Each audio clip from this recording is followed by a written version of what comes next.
France, you do not deserve respect from India.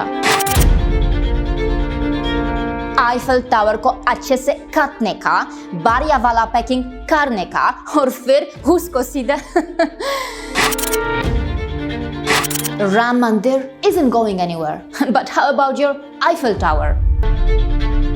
Friends, Tamil Hindus may never forgive you for that.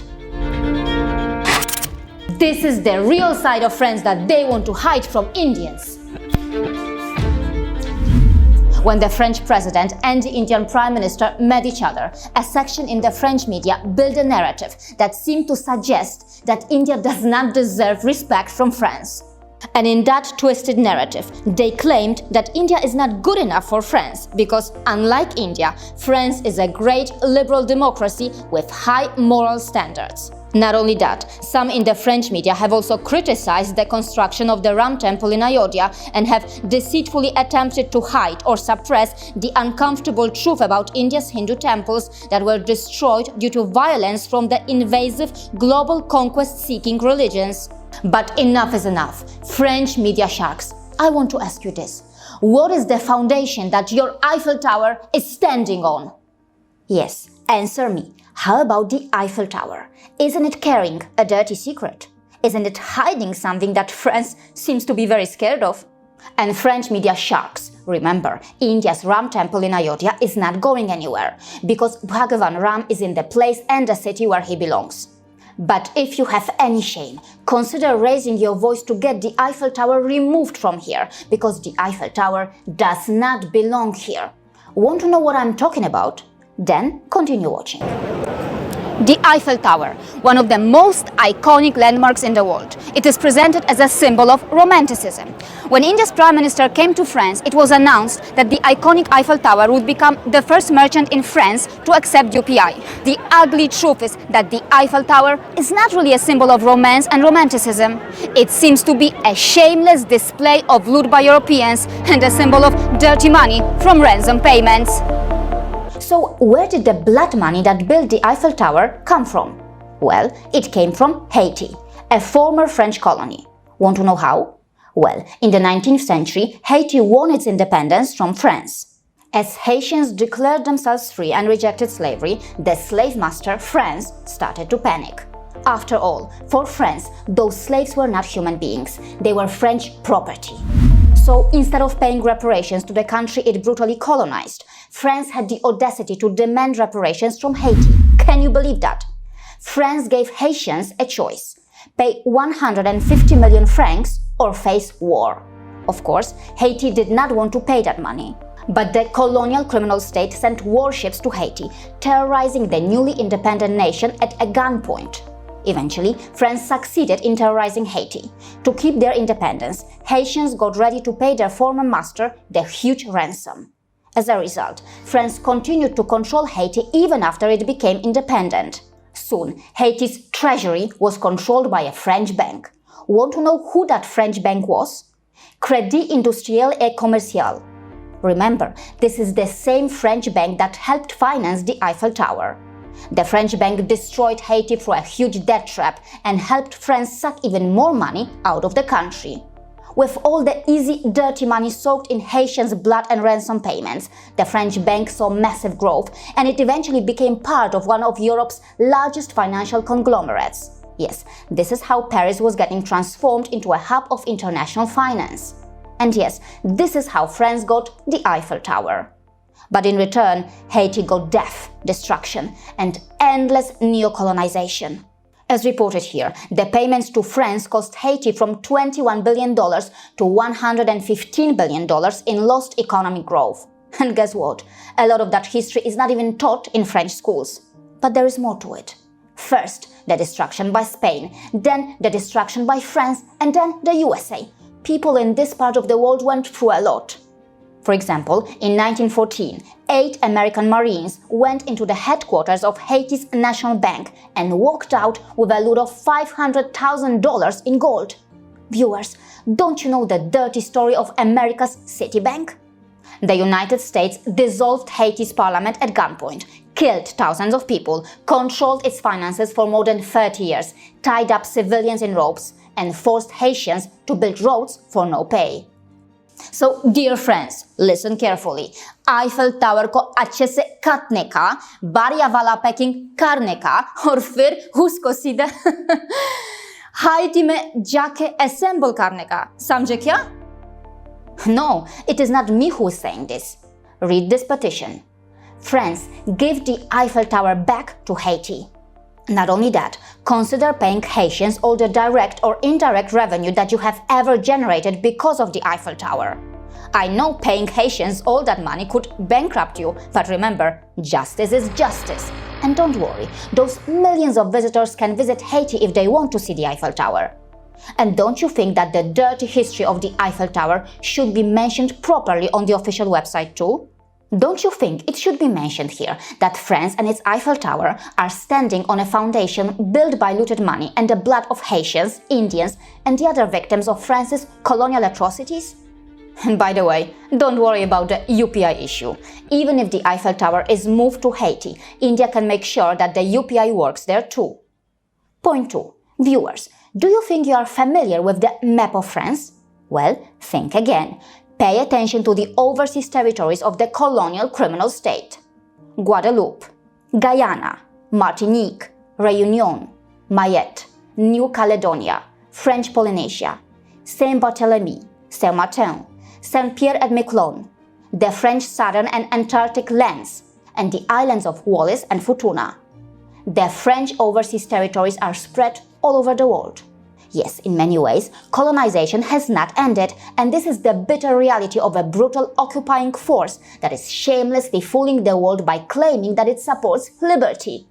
In France, there is even a ministry that oversees these French territories. Take a look. It is the official website. And of course, it may shock you, but the French embassies even seem to boast about their country's overseas territories. How shameless! Of course, these territories help the colonial criminal state maintain its military presence around the world. Take a look at this. And no, it is not just non-Europeans who have been persecuted or oppressed by France.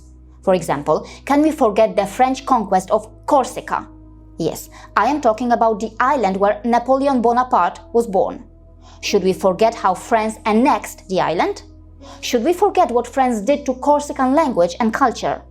The harsh reality is that there have been multiple independence movements in many of these territories, but the media sharks of the colonial criminal states don't talk about that properly. So yes, this is the bitter reality of France, but of course, according to the Western media sharks, France is a liberal democracy. Point 3. It is well documented that during colonization, French Christian missionaries played a major role in genociding native cultures by Christianizing various parts of the world. But not everyone knows that in order to deceitfully convert Hindus to Christianity, a fake Veda was written in French. I talked about this fraud that Christians committed against Hindus in this video published in February 2023. There is a long history of using lies, material goods, and fraudulent methods to convert people to Christianity. For example, in New Caledonia, which is a French overseas territory, material goods were used to spread Christianity. In Réunion, which is also a French territory, many Tamil Hindus were Christianized and their Hindu culture was destroyed. By the way, this is where Réunion is on the world map. And let's not forget that when the French missionaries were committing cultural genocide through Christianization around the world, within France, many low-caste Europeans and Christian untouchables were facing brutal oppression in churches and elsewhere. Want to know who those French Christian untouchables were? Well, listen carefully. They are called cagots. Yes, in the brutal French caste system, cagots were placed somewhere at the very bottom of the French society. This untouchable caste in France was hated and brutally oppressed. They were forced to live in separate districts. They were not expected to marry outside their caste. In the French churches, cagots had to use separate doors and they were separated from the other worshippers. Their access to the priesthood was forbidden. They were buried in separate cemeteries. They were forbidden to enter most trades or professions. In France, sometimes these untouchables were used as workers to build churches. But as the churches were built, cagots were discriminated against in those same churches. In France, the bodies of cagots were considered so impure that they were not even allowed to walk barefoot. They could not use the same baths as other people. The cagots were not even allowed to eat alongside non-cagots. There were brutal punishments for cagots who did not follow the rules of the French caste system. Some were burnt at the stake. Now read this carefully. In France, when a cagot touched a forbidden area in the church, his hand was chopped off and nailed to the church door. मतलब France में एक French untouchable का हाथ काट के church के दरवाजे पर ही लगा दिया. This is the real side of France that they want to hide from you. And let's not forget that the word cagot probably derives from kak or kaka, a term of abuse in itself. These untouchables were even forced to wear a sign in the shape of a crow's feet so that the general French public could easily identify them. Even today, in the French society, the prejudice against the cagots has not ended. Many in France are too ashamed to confess that they are of cagot descent. They hide their identity because they know how French society might treat them if their identity was revealed. But friends, remember, you cannot run away from the history of your dirty caste system. Even today, there are multiple street names in France that have cagot in their names. For example, this and this. Today, in France, like in other Western countries, the Western caste system is very much in place, something that I covered in this episode. Please watch it when you can. Point 4. France as a brutal invader in Africa. I want you to understand how France has used its military power to control Africans. As explained here, in a period of just 60 years, there were 50 military interventions in Africa by France. Of course, it is about protecting France's interests in Africa, right? And in that process, France has even protected or supported leaders who pursued genocidal and authoritarian policies. Read all this. Crimes against humanity. France. Are you proud of this? Viewers should also see the first part of this series on France. Highly, highly recommended. And yes, more episodes on France are on the way. Point 5. It seems that the French state-owned international news channel France 24 has a clear role, and that role is about giving a French perspective on global affairs, right? But what actually is this French perspective? Let's try to understand. 26% of French people are proud of their former empire. I mean, what kind of French perspective is that? Not only that, quite shamelessly, many in France want their country to still have an empire. France, what kind of twisted perspective is that? In France, 45% of millennials were found to be unaware of the French government's collaboration with the Nazi regime during the Holocaust. France, what kind of twisted perspective is that? France, this clearly shows that you have failed to properly educate your own people about your Nazi crimes. You have failed to properly educate them that it was the government of Vichy, France, who cooperated with the Nazis. Your World War I hero accepted a Nazi collaboration deal with Hitler. France, how can the world forget this? France, it was your Vichy regime that helped Nazi Germany to deport 76,000 Jews from France. As explained here, it was indeed France that organized this. Not only that, many innocents in the French colonies in Africa were also the victims of the French Nazi policies. Yes, you heard that right. French Nazi policies in Africa. France, can you run away from that fact? France, can you run away from the fact that you got richer through colonization and slave trading? France, can you run away from the fact that your city, Nantes, profited from the immense wealth generated by the slave trade? Ships transported over 550,000 kidnapped Africans from Nantes to the colonies. Read this. 4,220 slave trade expeditions. And no, it was not just Nantes. Other French ports were involved in profiting from slave trade too. Read those names here. As explained here, the slave business was not only accepted, but it was also explicitly encouraged by the royal family and described by the church as an ordinary occupation. Point 6. France. The harsh truth is that it is actually you who does not seem to be good enough for India. No, it is not just about your Nazi crimes, your colonial atrocities, and your ongoing neo-colonial activities in Africa and elsewhere. It is also about your poor human rights record at home, how cruelly you treat your own poor, how you destroy their homes, and how slums are mercilessly destroyed in France. Don't forget that France is not just about the French language. The country also has other languages like Breton, Corsican, Catalan, Basque, etc. But how badly are the regional languages treated in France? Well, as explained here, France is a rogue state in terms of how it promotes its languages. Various minorities, including those who are of European descent, continue to face oppression in France. Besides that, two global conquest-seeking religions have come face to face in France too. The result is quite expected. Many, including radical Christians in France, feel threatened. On the other hand, as explained here, a Muslim woman feels that in France, Muslims are treated as animals. Today, India is re-emerging as a global superpower. And of course, France is greedy and desperate enough to desire a partnership with India. But France, if you are really interested in continuing your partnership with India, consider returning all the loot to your former colonies first. After all, does a colonial criminal state really deserve this kind of honor from a civilizational nation that has emerged as the voice of the colonized, oppressed, and the global South? Point 7. In France, many white Christian nationalists and several others do not seem to like the presence of the so-called non-white people in the country, right? But friends, what do you want to say about the white French Christian invaders who arrived as colonists in many of your so-called overseas territories?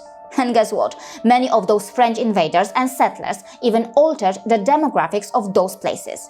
And yes, France, even today, you control or influence your so-called overseas territories.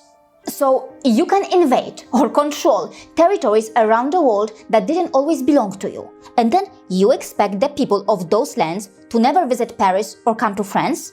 Similarly, you have exploited, invaded and colonized multiple African countries and have looted their resources. Kidnapped Africans were brought to France and you even enjoyed the profits of that slave trade. Not only that, you even used Africans to fight your wars, remember? Of course, there are reasons why France has a non-white population. Dear friends, you are still present in Africa, so don't be surprised that Africans are present in France.